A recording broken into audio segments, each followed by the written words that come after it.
Most men are terrified of silence. The second life gets quiet, they grab their phone, music, notifications, group chats, noise.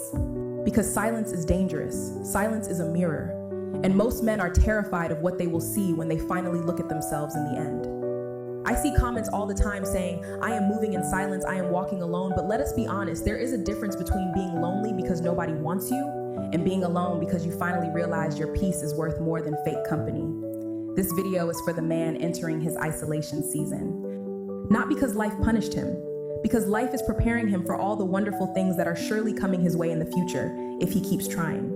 Marcus Aurelius once said, "The object of life is not to be on the side of the majority, but to escape finding yourself among the insane."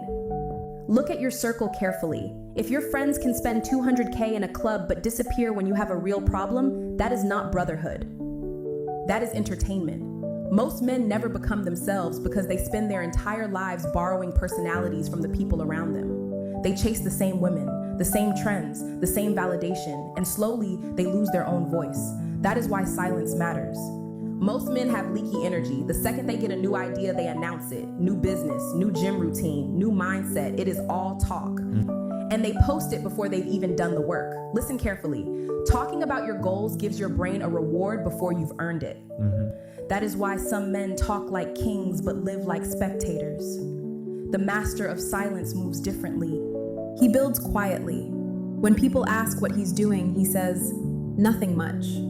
Meanwhile, he's rebuilding his entire life in private. That is power, not noise, not captions, not attention, results.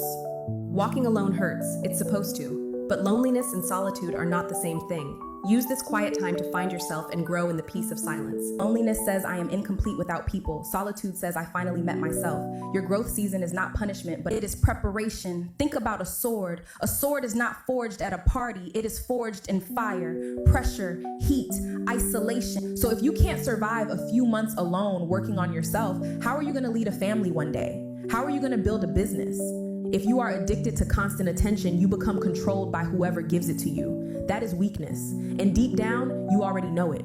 Some people are not your brothers. They are distractions wearing familiar faces. It is time to let go of what holds you back and find your own peace.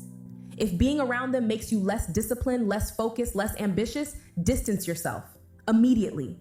Before you announce a win, wait 24 hours. Most validation addiction disappears when nobody claps immediately. Learn to enjoy your progress privately. That changes a man. One day every week, no distractions, no scrolling, no fake stimulation, just you and your thoughts. Because if you hate being alone with yourself, that is where the real work begins.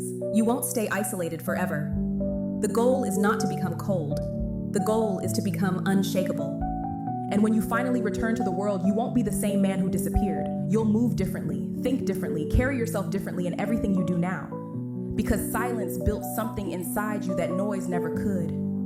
The world already has enough loud men with empty lives. What it needs is disciplined men with quiet strength. If this message hit you, drop a 100 in the comments and subscribe to Pretty Disciplined for more videos that build strong men mentally, emotionally, and spiritually.